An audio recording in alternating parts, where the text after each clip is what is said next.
Vamos a terminar el día de hoy con la serie Viendo a través de los ojos de Dios. Si recuerdan la premisa detrás de toda esta serie, llegamos a la conclusión de que si vemos las cosas a través de nuestros ojos terrenales, muchas veces la manera en que vemos las cosas nos causan serios problemas. Ya vimos varios conceptos, vimos cómo espera Dios que nos veamos a nosotros mismos, cómo espera que veamos a los demás. Emilio nos habló acerca de cómo ve Dios las relaciones sexuales y el día de hoy vamos a hablar de uno de los conceptos más delicados que cuando los vemos con ojos físicos, la Biblia nos dice que se convierten en una trampa, en un engaño. Estamos hablando de las riquezas, del dinero, ¿ok?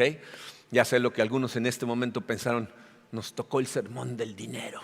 Sí, les tocó el sermón del dinero.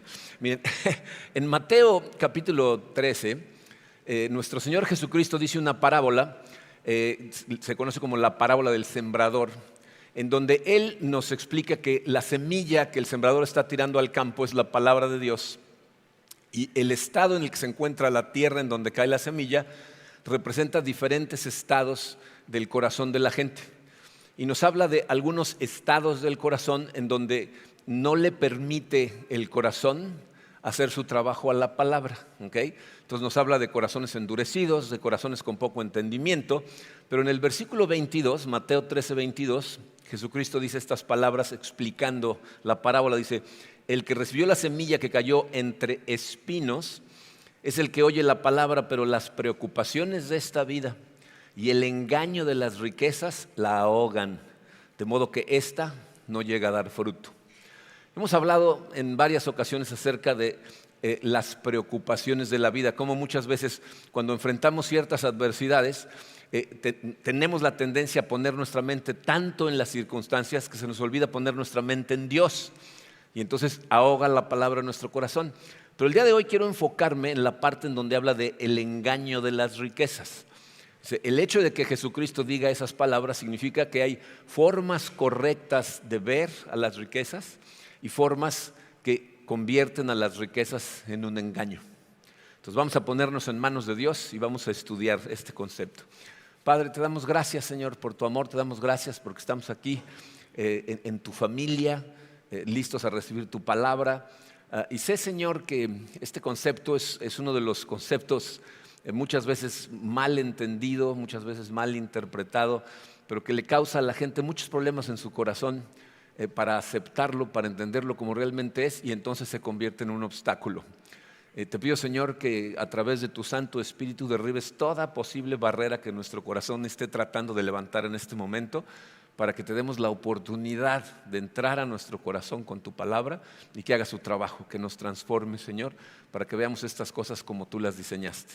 Nos ponemos en tus manos en el poderoso nombre de tu Hijo Jesucristo. Amén. Muy bien. Miren, yo creo que la gran mayoría, no sé si todos, pero la gran mayoría, hemos tenido épocas en nuestra vida en donde hemos tenido dinero y épocas en donde no hemos tenido dinero. Y podemos estar juntos en la conclusión de que estábamos mejor con dinero, ¿no? ¿No? Si son honestos. La realidad es que el dinero puede ser algo muy bueno, muy útil, pero también puede ser algo terrible en la vida de la gente. De hecho, hay muchos casos en donde la gente de repente se ha hecho de mucho dinero y ha significado trágico para ellos, ha resultado en cosas terribles, ¿okay? El problema sucede cuando vemos el dinero de forma equivocada. Caemos en este engaño que acabamos de leer, ahoga la palabra de Dios en nuestro corazón. Entonces, hay formas de ver el dinero de forma equivocada. Vamos a empezar con esa parte en su programa, dice formas equivocadas de ver las riquezas. Bien, el dinero y lo que el dinero compra, cuando se refiere a riquezas, no nada más está hablando del dinero, sino de todas las cosas que tienes, se convierte en un problema cuando pensamos que puede hacer por nosotros cosas que en realidad no puede hacer. ¿Okay? Entonces, las formas equivocadas de ver a las riquezas es cuando las vemos como la forma de obtener ciertas cosas, que es lo que viene en su programa. Dice, ver las riquezas como la forma de obtener, en primer lugar, felicidad. ¿no? Si tú ves tu dinero y tus riquezas como un método para obtener felicidad, las estás viendo de forma equivocada. Y en uno de los retos de vivir en la sociedad materialista en la que vivimos, es que una buena parte de la publicidad que nos bombardea todo el tiempo está orientada a tratar de hacernos creer esa mentira, ¿no? de que las cosas nos van a hacer felices. Estuve buscando anuncios antiguos acerca de este tipo de conceptos y me encontré con uno que hizo la BMW que decía esto, fíjense, decía: si quieres ser feliz un día, compra una botella de vino. Si quieres ser feliz un año, cásate. Un año. Ya, el límite, ¿no? Si quieres ser feliz toda una vida, compra un BMW. O sea, fíjense el mensaje que nos está transmitiendo. Tu felicidad realmente depende de la cantidad de dinero que tienes, porque son las cosas que el dinero compra lo que te puede hacer realmente feliz. Un día, agarra la jarra. Te vas a arrepentir al otro día, pero ese día, y luego el matrimonio un año, pero toda la vida con un BMW. Miren, creer que el dinero y la felicidad están relacionados es una tragedia para el ser humano. Si tú crees eso, y es posible que lo creas y ni siquiera te hayas dado cuenta, pero si tú crees que el dinero produce felicidad, ¿sabes qué hace el dinero? Te esclaviza. Porque entonces todo el tiempo estás persiguiendo dinero porque piensas que ahí viene la felicidad. Y entonces vas a caer en uno de dos grupos. Hay gente que quiere más dinero, pero nunca puede ganar más dinero del que apenas necesita para sobrevivir, y es infeliz y piensa que es infeliz porque no tiene dinero. Y hay otro grupo de gente que sí gana mucho dinero, más del que necesita para vivir, pero no le satisface, no lo hace feliz, y entonces siempre necesitan más. Siempre piensan que un poquito más ya los haría felices. Eclesiastés 5:10, escrito por el rey Salomón, el hombre más sabio que había existido, dice: los que aman el dinero nunca tendrán suficiente. Ese es el problema con el dinero, amarlo. Dice: los que aman el dinero nunca tendrán suficiente. Qué absurdo es pensar que las riquezas traen verdadera felicidad. El dinero produce comodidad, pero la comodidad no es necesariamente felicidad. Entonces, fíjate, lo que nos está diciendo Salomón es una cosa muy importante que, si la entiendes, va a transformar la manera en que ves las cosas. Si no aprendes a ser feliz con lo que tienes hoy, no vas a ser feliz nunca. ¿Oíste eso clarito? Yo no sé cuánto tienes, cuánto ganas, tengas lo que tengas, o aunque no tengas nada, si no aprendes a ser feliz con lo que tienes en este momento, no vas a ser feliz nunca. ¿Sabes por qué? Porque el dinero y la felicidad no están relacionados. Uno no es un efecto del otro. Si eso fuera cierto, toda la gente que tiene mucho dinero sería muy feliz. ¿Es eso cierto? Yo conozco montones de personas que tienen mucho dinero y son profundamente miserables. Conozco a gente con mucho dinero que es feliz, pero es gente que la ve como Dios la ve, la riqueza. La gran mayoría no lo ve así, y entonces es gente que es miserable. Y también conozco a gente que no tiene nada y es feliz. Entonces, el problema no es que tengas o que no tengas. En mi experiencia, el problema con la gente que no tiene, pero que ve el dinero como una forma de proveer felicidad, es que están tan preocupados por lo que no tienen que no pueden disfrutar de lo que sí tienen. No lo ven. Entonces, ese es un terrible engaño, ¿ok? Número 2, vemos a las riquezas como la forma de obtener significado. Significado. Miren, todos los seres humanos tenemos la profunda necesidad de sentirnos importantes. Es algo que traemos en el corazón y no nos damos cuenta que está puesto ahí para que busquemos a Dios. Pero la gente, por tratar de satisfacerlo, está tratando de que su vida tenga sentido a través de las riquezas. Pensamos que si nos hacemos de dinero, si tenemos poder, si tenemos muchas cosas, entonces ya nos vamos a sentir muy importantes, ¿no? Nos vamos a sentir respetados, a lo mejor nos vamos a sentir poderosos, famosos. Vean cómo nuestra sociedad admira a la gente que tiene muchas cosas, que gana mucho dinero. Pero Jesucristo nos advirtió en Lucas 12:15, dice: tengan cuidado con toda clase de avaricia. La vida no se mide por cuánto tienes. O sea, tu importancia como persona no tiene que ver con la cantidad de cosas que tienes. Miren, el engaño de estar esperando el aplauso y el reconocimiento de la gente va por dos lados. Para empezar, te vas a dar cuenta con que la gente te admire y te aplauda, tampoco llena. O sea, no es una llenura real. Pero en segunda, es frágil y pasajera. Y dice, no te llena, y lo podemos ver. ¿Cuántos atletas, cantantes, actores, actrices conocen que ya se deberían de haber retirado, pero se rehúsan? ¿Los han visto? Ya apenas si pueden en la cancha, pero no se quieren salir. ¿Por qué? Porque viven del aplauso, del reconocimiento de la gente. Y vean lo frágil que es esa fama. O sea, la verdad es que puedo encontrar tantas historias y contarles de gente que se volvió famosa, fue una llamarada y de repente pasa y la gente los olvida. ¿No? Incluso algunos los odian. Cuando se dan cuenta que son simples seres humanos, igual de pecaminosos que todos los demás, entonces ya no los admira la gente. Eclesiastés 1:11 dice, ninguno de nosotros recuerda lo que sucedió en el pasado y las generaciones futuras tampoco recordarán lo que hacemos ahora.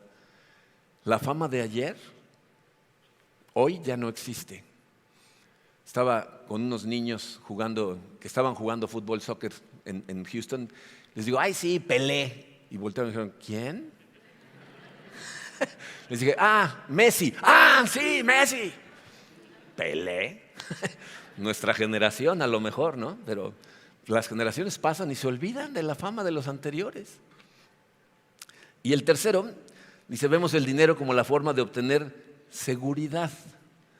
Y miren, el dinero y las riquezas vistos con ojos físicos nos dan esa sensación, ¿no? O sea, ¿cuánta gente cuando tiene dinero, si tiene ahorros, si tiene un ingreso asegurado, se sienten seguros, se sienten tranquilos, pero si de repente eso desaparece, se sienten totalmente inseguros? Es de lo más común. Pero fíjense lo que dice el apóstol Pablo, le dice a Timoteo, su joven aprendiz, en 1 Timoteo 6:17, le dice que a los ricos de este mundo, mándales que no sean arrogantes, ni pongan su esperanza en las riquezas, que son tan inseguras, sino en Dios. Él nos provee de todo en abundancia para que lo disfrutemos. Yo sé que muchos de ustedes están pensando, bueno, los ricos. Yo no soy rico, ¿no? A los ricos de este mundo. Fíjate, si tú tienes dinero en la bolsa o en el banco, comida en el refrigerador, ropa para ponerte mañana que no sea la que traes puesta hoy y un techo en donde vivir, estás mejor que más o menos el 95% de la población del mundo. O sea que te está hablando a ti. Los ricos de este mundo dicen, no pongas tu confianza en las riquezas porque son inseguras. Miren, pensar que la riqueza da seguridad es un engaño también de más de una forma. Para empezar, es un engaño a corto plazo. O sea, el que tú creas que tener riquezas te da seguridad, se contradice con toda la evidencia que hay en el mundo. O sea, hay una lista, me puse a buscar a toda la gente, pero la verdad es que es interminable, de gente que se ha hecho de mucho dinero y hacer más dinero los convirtió en gente más insegura. Dice, John Paul Getty, que llegó a ser el hombre más rico del mundo, era famoso por su inseguridad. Michael Jackson, que cuando estaba en el pináculo de su carrera, era el cantante mejor pagado, era totalmente inseguro. ¿Saben quién fue Howard Hughes? Howard Hughes lo tengo muy grabado porque mi papá trabajó en una de sus empresas, Hughes Air West. Pero aparte se me quedó muy grabado porque hace muchos años hice un retiro para un grupo de ejecutivos de muy alto nivel y nos fuimos de retiro a Acapulco y nos quedamos en el Hotel Princess, no sé si lo conocen. En su época el Hotel Princess era una maravilla y el director de la empresa se quedó en la suite presidencial del Princess. Y cuando entramos a la suite presidencial, que era donde hicimos el retiro, es un lugar muy grande, la persona que nos llevó nos dijo, aquí se encerró Howard Hughes los últimos años de su vida y aquí murió. Howard Hughes en los últimos años de su vida rentó el piso superior del Hotel Princess, se encerró en la suite presidencial y no permitía que nadie subiera a ese piso más que un guardia que le llevaba de comer todos los días, no confiaba en nadie más, de hecho el guardia mismo tenía que probar su comida antes y después comía él, estaba tan inseguro, tenía tanto miedo que ahí se encerró hasta que se murió. Multimillonario. Entonces a corto plazo, No es cierto. Pero aparte, ¿ya se dieron cuenta de lo volátil que es el dinero?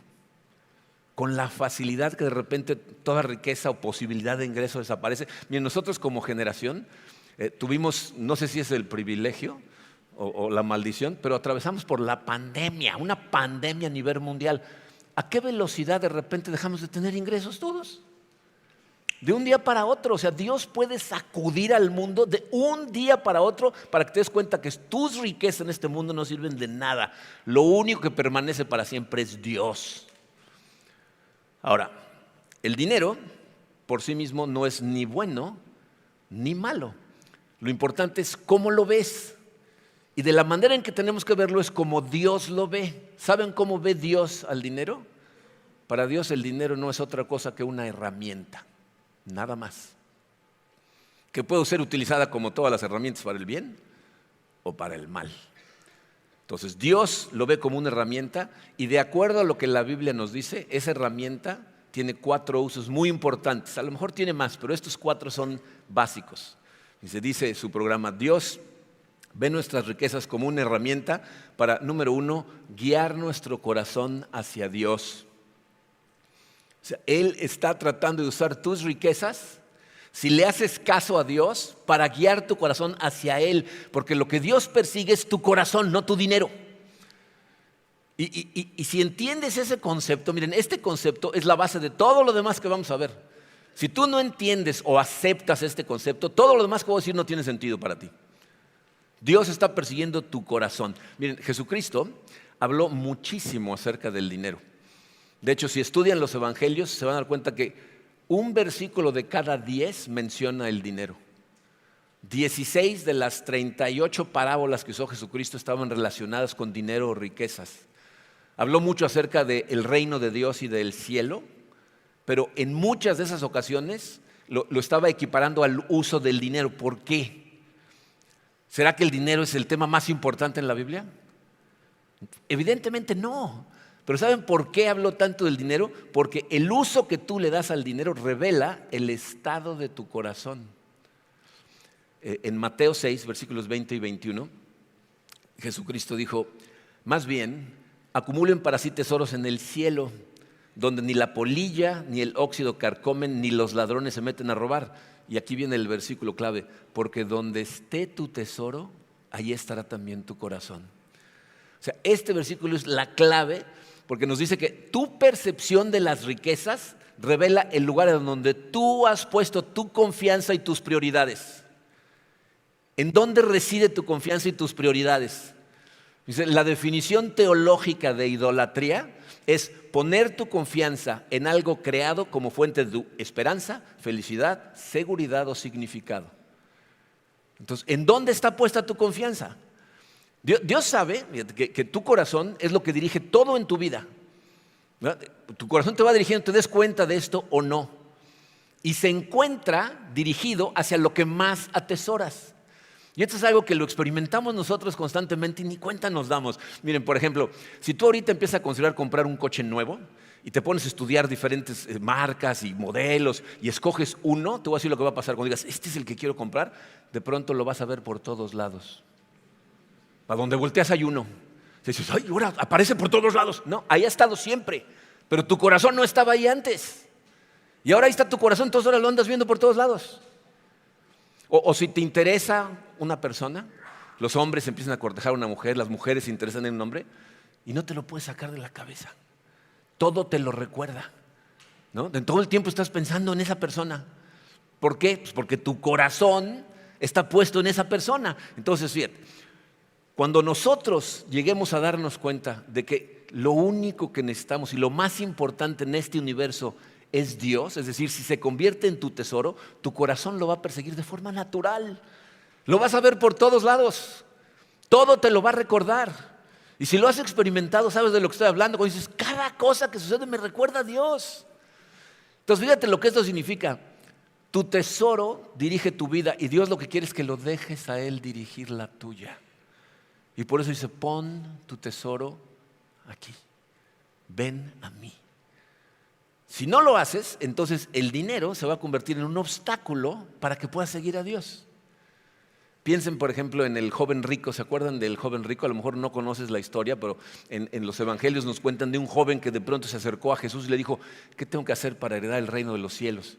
Y Jesús le dijo: pues, obedece todos los mandamientos. Dijo: ya los obedezco desde niño. Entonces vende todas tus propiedades, regálale el dinero a los pobres y sígueme. ¿Y qué le pasa al joven? Se entristece, baja la cabeza, vuelta en nu y se va. O sea, no puede seguir a Jesús porque le da miedo soltar su ídolo. A lo mejor dices: entonces de acuerdo a ese versículo tengo que vender todo. No. Dios ve en el corazón de ese joven y sabe cuál es su ídolo.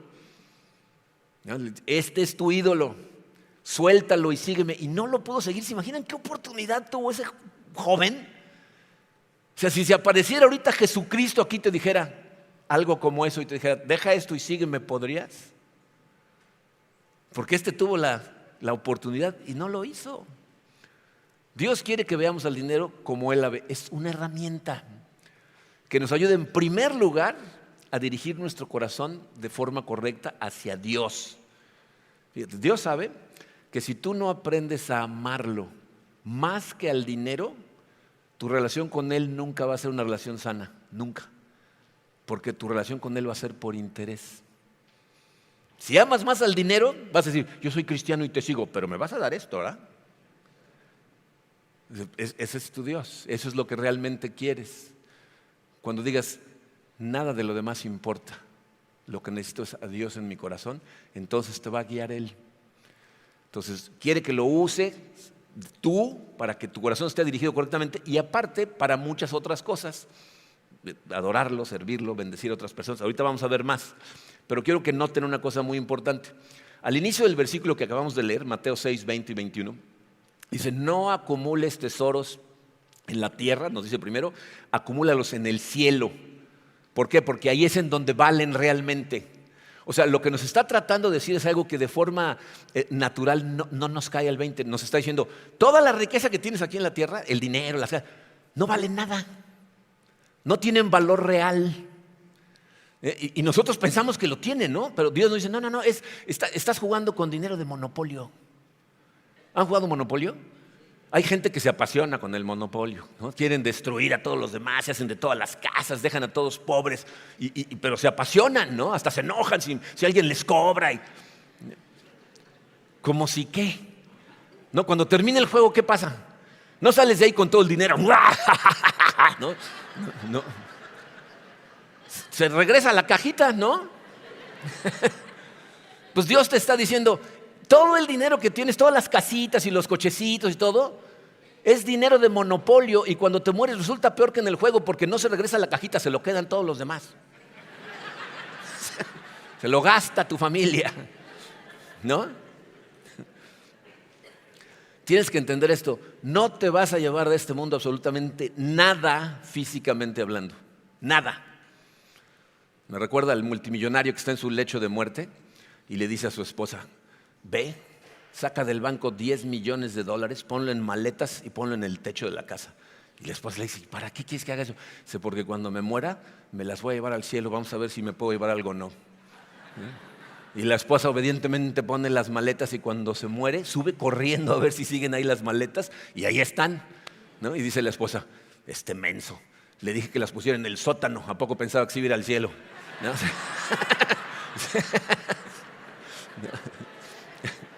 No nos podemos llevar absolutamente nada de este mundo, ¿no? Pero lo que nos está tratando de decir Dios es: los tesoros reales, los únicos que realmente valen, son los que obtenemos allá. ¿Y sabes cómo los obtenemos? Cuando invertimos nuestros valores terrenales en las cosas correctas. O sea, tienes la oportunidad de invertir con lo que ganas aquí, pero tienen que ser las cosas correctas. Imagínate cómo jugaría la gente Monopolio si las reglas dijeran: el que más le ayude a los demás, ese es el que gana. El juego se jugaría muy diferente, ¿no? Bueno, pues eso es lo que Dios nos dice: usa tus ganancias, tus tesoros, tus riquezas terrenales de forma adecuada y estás invirtiendo en donde sí cuentan. ¿Cuáles son esas inversiones? Vamos a verlas. Dios ve nuestras riquezas como una herramienta para mantener el trabajo en su iglesia, ¿no? O sea, el plan de Dios para proveer para su iglesia, para que su iglesia haga todo el trabajo que tiene que hacer, se llama diezmo. ¿Okay? Así le puso Dios. ¿Okay? Malaquías 3:10, y noten que estoy leyendo nada más la primera parte, ahorita vamos a ver la segunda. Malaquías 3:10 dice: traigan íntegro el diezmo a la tesorería del templo, así habrá alimento en mi casa. ¿Por qué habla de alimento? Porque esa era una sociedad de agricultura muy diferente a la nuestra. Fíjense, el origen del diezmo está en Levítico 27, versículo 30, en donde dice: la 10ª parte de los productos de la tierra, ya sea grano de los campos o fruto de los árboles, le pertenece al Señor y debe ser apartada. Es santa para el Señor. Ahí es una repetición porque apartada para el Señor y santa significa lo mismo. Algo santo es algo que está apartado para el uso del Señor. ¿Ok? Entonces, diezmo significa 10% de lo que producimos. Y nos aclara en Proverbios que está hablando de los primeros frutos de lo que producimos. No si te sobra, sino de los primeros frutos. Hay que apartarlos. Proverbios 3:9 dice: honra al Señor con tus riquezas y con los primeros frutos de sus cosechas. Ahora miren, vamos a platicar un momento, porque la triste realidad es que hay muchos lugares que se llaman iglesias a sí mismos, que le han dado un terrible nombre al cristianismo, porque ha habido muchos individuos que se han enriquecido literalmente de sus iglesias, ¿no? Del dinero que la gente diezma para el trabajo del Señor, y estos abusan y entonces lo utilizan para enriquecerse. Nuestro principal objetivo en la iglesia no es dinero. Esto no es un negocio. ¿Okay? Este edificio es de la iglesia, no es de nadie. Lo construimos entre todos y nuestra esperanza es que dure por generaciones. Tenemos un staff muy limitado al que le pagamos un salario, y si platicas con ellos te van a decir: no les pagamos mucho dinero, les pagamos lo necesario para vivir. ¿Ya? Trabajamos arduamente para servirles a ustedes. Todas las consejerías que damos, las bodas, los funerales, nuestro ministerio de amor en acción que alimenta a familias que están en necesidad, que visita a los enfermos, todo eso es producto del trabajo de la iglesia. Pero la iglesia necesita recursos para trabajar. Y lo maravilloso es que tú puedes ver cómo nuestros diezmos, porque todos diezmamos, están trabajando para la iglesia, ¿no? Pues nada más voltea a tu alrededor. Todo lo que sigue sucediendo aquí es gracias a nuestros diezmos. Ahora, a lo mejor tú te preguntas: ¿por qué el 10%? ¿Has leído la Biblia? O sea, si entiendes lo que está pasando aquí, fíjate, todo lo que tú tienes viene de Dios. Y hay gente que dice: yo trabajo muy duro por el dinero. ¿Sí? ¿Y quién te dio la capacidad de trabajar? Las oportunidades. ¿Quién te equipó para poder trabajar? Todo lo que tienes viene de Dios. ¿Por qué nada más el 10%? Si tú le pusieras un negocio a una persona y dijeras: yo te voy a equipar, voy a poner el edificio, te voy a enseñar el know-how, tú nada más manéjalo, ¿le dirías: a mí nada más dame el 10%? ¿Cuánto le pedirías? Pues a lo mejor el 60, el 50, ¿no? Entonces cuando piensas en el Dios, piensa: nada más el 10%. Porque el negocio es del Señor, todo lo que yo tengo es del Señor. Y miren, yo sé que nada más estar hablando de estas cosas tiene a algunas personas aquí incómodas. O sea, ya estás molesto porque estamos hablando de dinero. Sabiamente Rick Warren dice que el nervio más delicado es el que va del corazón a la cartera, ¿no? O sea, entonces cuando se habla del dinero hay gente que luego saca las uñas. ¿Sabes por qué hablo del diezmo? Arriesgándome que alguien malinterprete y piense que todo esto es nada más cerca del dinero. Te voy a decir por qué. La segunda parte de Malaquías 3:10 dice: pruébenme en esto, dice el Señor Todopoderoso, y vean si no abro las compuertas del cielo y derramo sobre ustedes bendición hasta que sobreabunde. Entonces en la primera parte del versículo dijo: traigan íntegro el diezmo a mi templo, pruébenme en esto. Este es el único concepto en toda la Biblia en donde Dios dice: pruébame. En los demás dice: no me andes probando. Pero en este dice: pruébame, diezma, y vamos a ver si no te doy bendición hasta que sobreabunde. En otras palabras, si yo no te hablo del diezmo, te estoy privando de bendiciones sobreabundantes aquí y allá. Porque aquí sí se refiere a también aquí. Y no está diciendo: diezma y vas a ver cómo te hago millonario. Está diciendo: te voy a bendecir. Y platica con gente que diezma y te van a dar testimonios de cómo Dios cumple su palabra en este sentido. Pero bueno, ese es uno de los usos en donde cuando diezmamos estamos invirtiendo en la eternidad y aparte estamos ayudando aquí en la tierra. Muy bien. Aparte, número 3, dice, Dios ve el dinero como una herramienta para impulsar mi crecimiento. O sea, a Dios lo que más le preocupa es tu carácter. Que tu carácter se parezca cada vez más a su Hijo Jesucristo. Y para moldearte al carácter de Jesucristo, Dios usa un montón de métodos. Aquí hemos hablado muchas veces cómo hay veces que la adversidad misma, cuando atraviesas por la adversidad y te tomas de su mano y lo ves actuar en tu corazón en la adversidad, te moldea. Hay veces que Dios nos atraviesa por desiertos espirituales, ¿no? O sea, por más que tratas de encontrarlo y estás en oración y no lo escuchas y no ves su rostro, y entonces te aferras tanto en perseguirlo que para cuando lo encuentras ya estás mucho más cerca de Él. Son métodos que Él utiliza. ¿Okay? Pero otra forma en la que Dios espera que tú crezcas es que conozcas cada vez mejor a su Hijo Jesucristo. Dice 2 de Pedro 3:18, más bien crezcan en la gracia y en el conocimiento de nuestro Señor y Salvador Jesucristo. A Él sea la gloria ahora y para siempre. O sea, tenemos que aprender a conocerlo profundamente. Y a lo mejor te preguntas, bueno, ¿y esto qué tiene que ver con el dinero? Necesitas invertir en tu crecimiento espiritual, en ti mismo. Tú sabes la cantidad de libros, estudios, conferencias, cosas que te pueden abrir los ojos a cosas que no habías pensado. Bien, uno de los errores que cometemos muchas veces como cristianos es pensar, si yo doy mi diezmo, entonces lo que sobra, todo el 90%, ya lo puedo usar como yo quiera.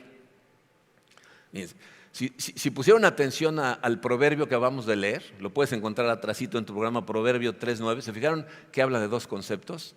Dice, honra al Señor con tus riquezas y con los primeros frutos. Está hablando de dos cosas.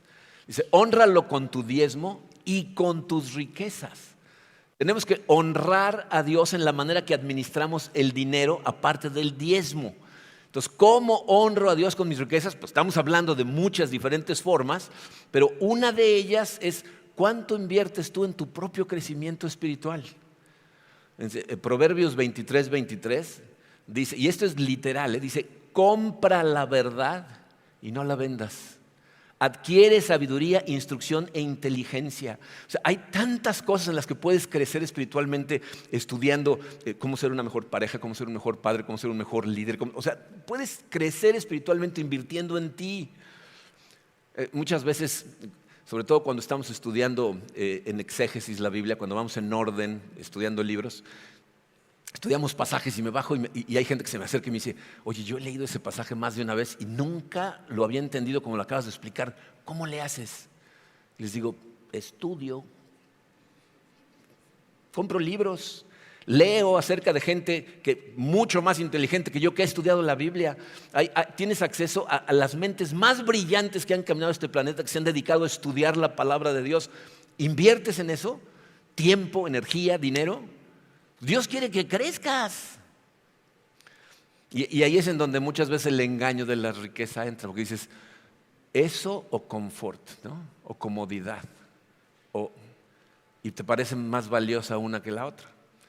Entonces ya caíste en el engaño de las riquezas. Pero si de verdad quieres madurar, tienes que invertir también en ti. Y por último, y muy importante, Dios ve el dinero como una herramienta para transmitir su amor y extender su reino. Miren, el amor es la fuerza que la familia de Dios utiliza para la expansión del reino de Dios. Jesús decidió que el amor iba a ser el cimiento de su reino. En Juan 13, en versículos 34 y 35, Jesucristo dijo estas palabras: este mandamiento nuevo les doy, que se amen los unos a los otros. Así como yo los he amado, también ustedes deben amarse los unos a los otros. De este modo, todos sabrán que son mis discípulos, si se aman los unos a los otros. Dice, hasta ese momento en la historia, todos los reinos que se extendían, todos los imperios que crecieron a tamaños impresionantes, se extendieron a través de la fuerza, a través de la violencia. Y Jesucristo viene y le dice a sus seguidores, yo les voy a dar un nuevo mandamiento. Nosotros nos vamos a extender a través del amor. Con el amor es que ganamos. Entonces la pregunta es, ¿cómo se ve el amor en acción? El amor en acción, porque la palabra que utiliza Jesucristo cuando dice ahí, ámense los unos a los otros, es una palabra que es ágape, que es un amor sacrificial, no es un amor de sentimiento. No está diciendo siente amor por los demás, está diciendo haz cosas por los demás. Entonces, ¿cómo extendemos el reino? ¿Cómo se ve el amor en acción? Cuando invierto de mí, y ahí estoy hablando de todo, mi tiempo, mi energía, mi dinero, mi casa, mi coche, todo lo que yo poseo en los demás. Miren, hay algo que sucede en la vida de la gente que solamente lo saben los que realmente dan de sí para estas cosas. La gente que más coopera, la gente que más trabaja con amor para la extensión del reino, es la gente que más disfruta de su vida. Es la gente que más crece espiritualmente. Pero tienes que tener muy claro que la verdadera motivación atrás de todas estas cosas tiene que ser el amor real. Porque es posible dar sin amar. O sea, hay gente que da por las razones equivocadas. Lo que quiere es reconocimiento, quiere aplauso, quiere que todos vean cuánto da, ¿no? Y entonces, fíjense lo que dice el apóstol Pablo, 1 Corintios 13:3. Si reparto entre los pobres todo lo que poseo, si entrego mi cuerpo para tener de qué presumir, pero no tengo amor, nada gano con eso.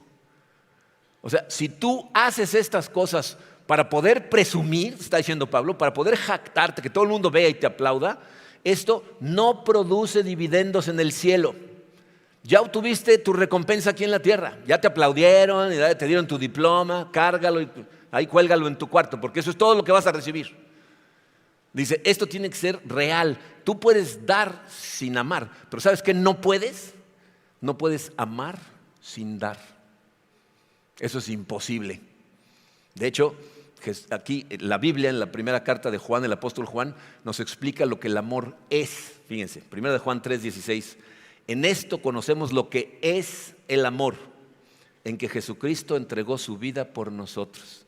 Así también nosotros debemos entregar la vida por nuestros hermanos. ¿Qué está diciendo Juan? ¿Que nos tenemos que morir por alguien? ¿O que tenemos que dar de nuestra vida por nuestros hermanos? Tenemos que sacrificialmente ayudar, invertir para extender el reino de Dios con nuestros hermanos. ¿Por qué esto es tan importante? Porque ¿cuál es nuestro encargo? ¿Qué nos dejó encargado Jesucristo? Miren, me encanta este versículo que vamos a leer porque es un eco que viene desde el Antiguo Testamento y vean cómo llega y impacta totalmente el Nuevo Testamento. Isaías 49:6 dice, yo te pongo ahora como luz para las naciones a fin de que lleves mi salvación hasta los confines de la tierra. ¿Suena familiar eso? Hasta los confines de la tierra quiere que seamos luz. ¿No suena como a Mateo 5:16? Hagan brillar su luz delante de todos para que ellos vean sus buenas obras y alaben al Padre que está en el cielo. Él quiere que seamos luz, que llevemos su salvación, su reino, que se extienda. Y la manera en que logramos eso, en buena medida, es contribuyendo con nuestras riquezas. Cada vez que viene nuestra querida misionera Dani, nos dice, a lo mejor tú no puedes ir a los confines de la tierra, como ella está en los confines de la tierra. Dice, pero cuando tú contribuyes y nos ayudas a ir, tu dinero está contribuyendo por ti. Y eso es lo que nos dice el apóstol Pablo también. Fíjense, el apóstol Pablo, si leen el libro de Hechos de los Apóstoles, cuando empieza la iglesia, hay una discusión con los primeros cristianos que eran judíos, que no creían que el evangelio era para todo el mundo. Y entonces cuando los gentiles empiezan a convertir, empiezan a discutir entre ellos y Pablo tiene que regresar a Jerusalén para tener un concilio y llegar a un acuerdo y que se den cuenta que el Espíritu Santo puede salvar a quien le dé la gana, ¿no? O sea, no tiene que ser judío. Y cuando terminan ese concilio, la iglesia de Jerusalén, que es una iglesia muy pobre porque está perseguida por los judíos, perseguida por los romanos, les confiscan todas sus cosas, los tienen perseguidos todo el tiempo, le dicen a Pablo, nada más no te olvides de nosotros. Que las iglesias que están formando, algunas de las personas que se convirtieron en Asia Menor eran gente de mucho dinero. Entonces no se olviden de nosotros y ayúdenos. Entonces Pablo organizaba colectas y se las llevaba a la iglesia de Jerusalén que seguía creciendo, pero sin recursos. Y fíjense lo que le dice a los corintos, que son gente que está contribuyendo. 2 Corintios 9, a partir del versículo 12 les dice, porque al llevar esta ayuda a los hermanos, no solamente les llevamos lo que les haga falta, sino que también los movemos a dar muchas gracias a Dios. Y ellos alabarán a Dios, pues esta ayuda les demostrará que ustedes obedecen el evangelio que profesan, al evangelio de Cristo. También ellos honrarán a Dios por la generosa contribución de ustedes para ellos y para todos. Entonces, fíjense, de acuerdo a todo lo que hemos estado estudiando, cada vez que yo doy de mi tiempo o doy de mi dinero, no solo estoy cooperando para la extensión del reino, estoy invirtiendo en la eternidad. Dice Lucas 16:9, por eso les digo que se valgan de las riquezas mundanas para ganar amigos, a fin de que cuando éstas se acaben haya quienes los reciban a ustedes en las viviendas eternas. ¿Qué está diciendo Lucas? ¿Vamos a sobornar a la gente para que se vaya al cielo? ¿O está diciendo, usa tus riquezas para ganar gente para Dios, para que cuando llegues va a haber quien te va a estar esperando? Miren, este es un concepto. Yo creo que el uso más elevado del dinero, de la riqueza, de tu tiempo, es cuánta gente va a estar en el cielo gracias a cosas que tú hiciste, gracias a tus contribuciones. O sea, muchas veces nosotros hacemos pequeñas acciones, pequeñas contribuciones y no tenemos idea de cómo reverberan a través de generaciones. Estábamos platicando de esto, Karina y yo, el otro día, y estábamos pensando en Terry Hendricks. Terry Hendricks fue el pastor aquí en Cancún que se pasó casi 2 años preparándome. Él se fue de Cancún antes de que la iglesia iniciara. O sea, él nunca ha visto esta iglesia. No los conoce a ustedes, nunca ha visto este edificio, no sabe lo que pasó en Cancún. Pero cuando llegue al cielo y lleguemos todos al cielo, de alguna manera, de acuerdo a lo que este versículo dice, vamos a saber que él contribuyó de alguna manera. Imagínate a cuántas vidas han sido tocadas por esa contribución que él hizo. Entonces, y tú pregúntate, ¿cuánta gente será que va a estar en el cielo gracias a lo que yo estoy contribuyendo, a lo que yo estoy haciendo? Esa es la inversión más valiosa que puedes hacer, porque fíjate, lo único eterno que hay en este mundo son la palabra de Dios. Dios es eterno, pero de las cosas físicas solamente la gente a tu alrededor tiene un espíritu que es eterno. Entonces, ¿cuánto estás contribuyendo para que esos espíritus estén en la eternidad, en la presencia de Dios? Bien, quiero terminar con un par de conclusiones. En primera, miren, es curioso porque la visión que te va a bombardear desde el momento en que salgas de este edificio es: tú preocúpate por ti mismo, date a ti todos los gustos que tú quieras y te vas a sentir mucho mejor. Y lo irónico del asunto es que la gente más envidiosa y más egocéntrica es la gente más amargada y más infeliz. Y la gente que es más generosa y más caritativa es la gente que más gozo, más paz tiene en su corazón. Tú vas a decidir a quién quieres servir, si a ti o a Dios.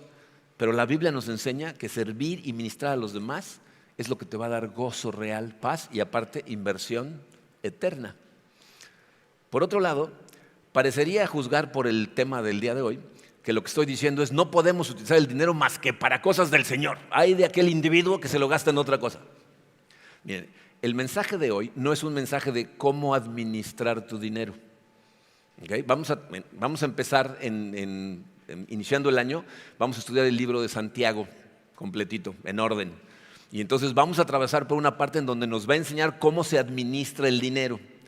Este es un mensaje en donde lo que necesitas ver es cómo Dios ve el dinero simple y sencillamente como una herramienta. ¿Okay? La única cantidad específica de la que habla es el diezmo. Lo demás lo vas a administrar tú, tratando de honrarlo a Él de la mejor forma posible. Lo único es el diezmo. Y miren, di una clase de introducción a comunidad de fe recientemente en Houston y una persona se acercó y me dijo: es que no sé si firmar el compromiso porque dice que tengo que diezmar y no tengo trabajo. Y le dije: pues el 10% de 0 es 0. O sea, no sé por qué estás tan preocupado, ¿no? O sea, no hay una cantidad específica, dice ahí que de lo que ingresas, ¿no?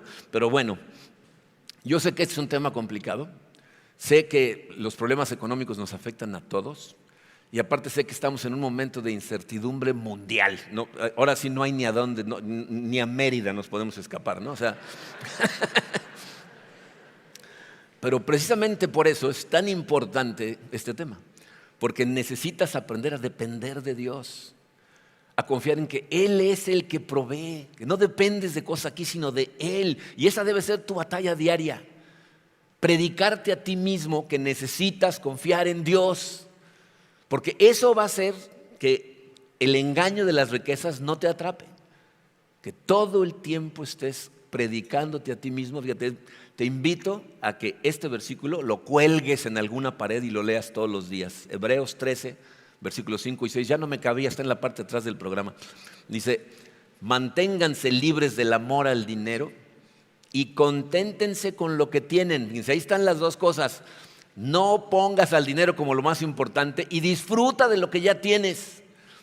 Porque Dios ha dicho, nunca te dejaré, jamás te abandonaré. Así que podemos decir con toda confianza, el Señor es quien me ayuda, no temeré. Predícate eso todos los días y vas a ver cómo el engaño de las riquezas no te va a atrapar y vas a vivir para la gloria de Dios. Vamos a orar. Padre Santo, te damos tantas gracias, Señor. Vamos a orar, chicos, vamos a orar. Señor, te damos gracias por tu amor. Te damos gracias por tu palabra que es poderosa, Señor, que es clara, aunque a veces nosotros mismos nos cerramos a ella porque caemos en las trampas de este mundo. Pero te doy gracias, Padre, por esta palabra que hemos recibido y te pido con todo el corazón, Señor, que trabajes en el corazón de cada uno de los que estamos aquí. Yo sé que estamos en diferentes momentos espirituales. Hay gente que ve estas cosas con más claridad y gente que en este momento está batallando con este concepto. Y te pido que mientras estoy orando, Señor, tu Santo Espíritu toque esos corazones, les haga sentir tu presencia y tu paz y les haga entender que realmente nos amas, que el dinero es irrelevante. El dinero no es más que una herramienta que viene y va, pero tú eres eterno y tú eres todo lo que necesitamos. Ayúdanos, Señor, a poner totalmente nuestra confianza en ti y a vivir para tu gloria. Te pido todas estas cosas, Señor, en el poderoso y hermoso nombre de tu Hijo Jesucristo. Amén.